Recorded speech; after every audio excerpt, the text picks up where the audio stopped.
This series is written chronologically. If you are new to the series, you should start at Season 1, Episode 1. Thank you. The Blood-Drawn Chronicles, Season 4, Remnants of the Forgotten, was written by Michael Bradley and produced by Digifox Studios.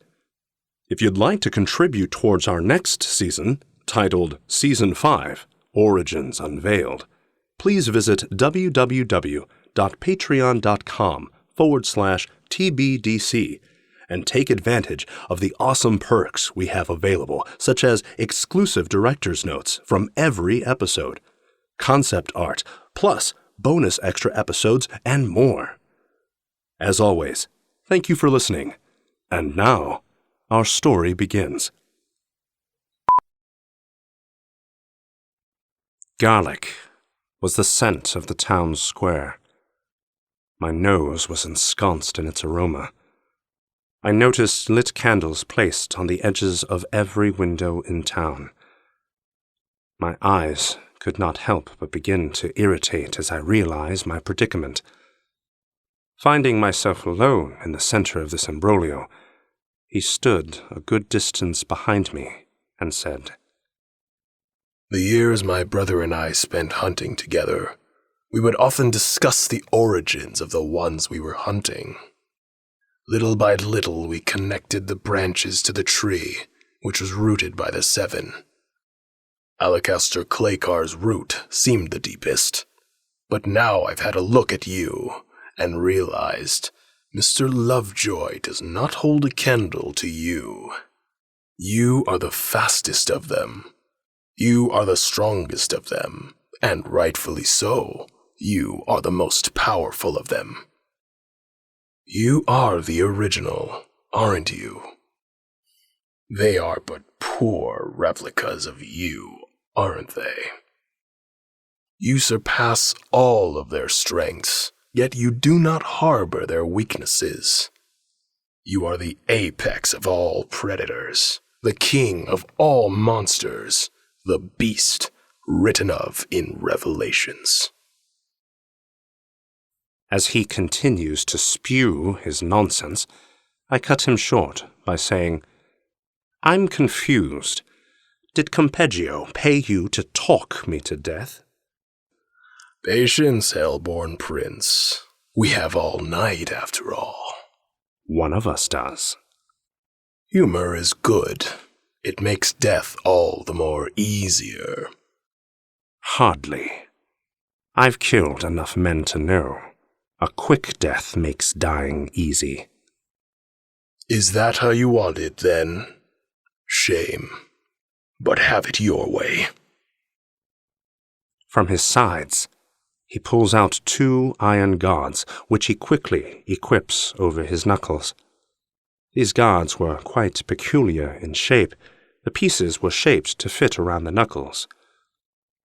It was as if he wore bonded rings on each hand. He clinks his new iron knuckles together a few times and cracks his neck before saying, "I brought these here special for you. Were you a normal contract, I'd bring you down and expose you to the light. But you, I'm simply going to beat until there's nothing left of you." "Little hypocritical, don't you think? Killing vampires for vampires?" "No. What's hypocritical is you, the undead, walking amongst the living, taking their lives as you see fit. If you want to be killed by someone who kills for king, church, and country, you'll have to kill me, and then go and find my brother." "All right, then." He charges at me full fury as Alana did when we first met. I prep my fist, ready to end this once and for all with one blow. But, to my astonishment, he catches my arm mid-swing and lands the first devastating blow of the night.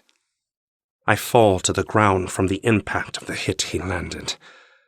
Before I could calculate what just happened, the sole of his boot found my face. Over and over again, repeatedly, he cleaned his boot with my cheek until half my head was buried in the dirt. He pauses from the thrashing he bestows, only to mock, saying, "Get up and fight, hell-born prince. You're ruining my night." He states mockingly, as his foot placed upon my chest prevents all my attempts at doing so. After he's satisfied, his foot makes its way below my belt line as he says, "What's the point of having a pair if you're not even a man?" With that, he places all the weight of his foot upon my crotch. I withhold my urge to scream to the high heavens. He kneels, placing his knee on my abdomen and his hand on my neck. Leaning his lips to my ear, he whispers, "It's killing you, isn't it? To be this powerless. Imagine feeling like this every minute of your life. You're as helpless as the farmer and his family, who were viciously devoured by my first victim.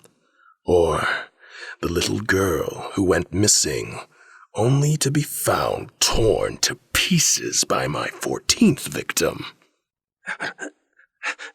I... Save your breath, because you're going to need it when you beg for your life. He pulls a knife from his side, saying, "Beg for your life. Go on, beg me not to kill you." I refrain from doing so, and he plunges the knife in my side for my defiance. He did this repeatedly, the same orders followed by stabs. Beg. Beg. Oh. Beg. I said beg.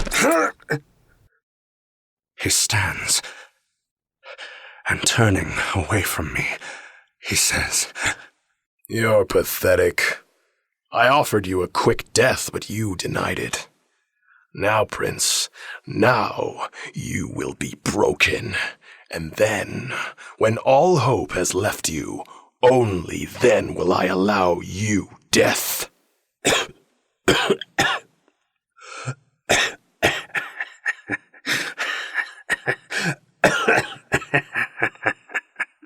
I catch my breath as I stand and say,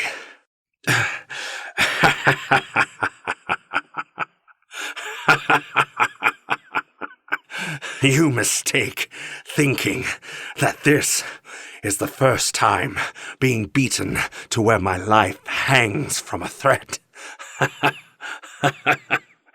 My father would be proud of you, doing his job for a change.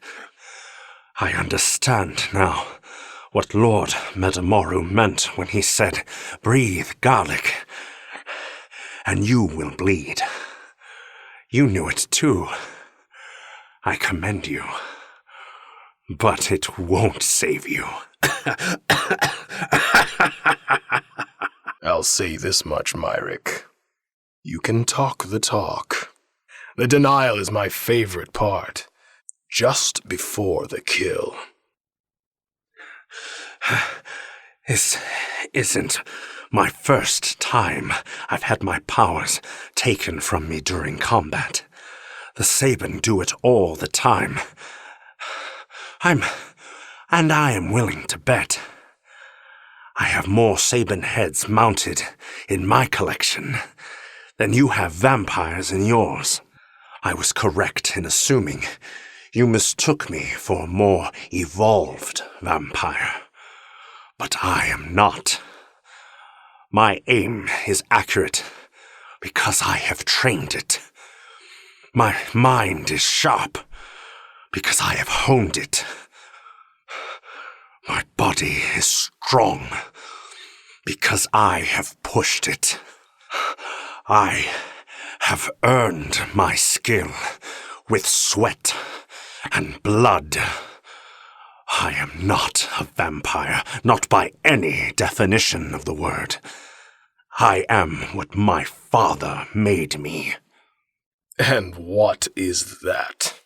I am a weapon. Now, let's do this again. Thank you for listening. If you enjoyed this episode, please feel free to like, share, comment, and, most importantly, subscribe.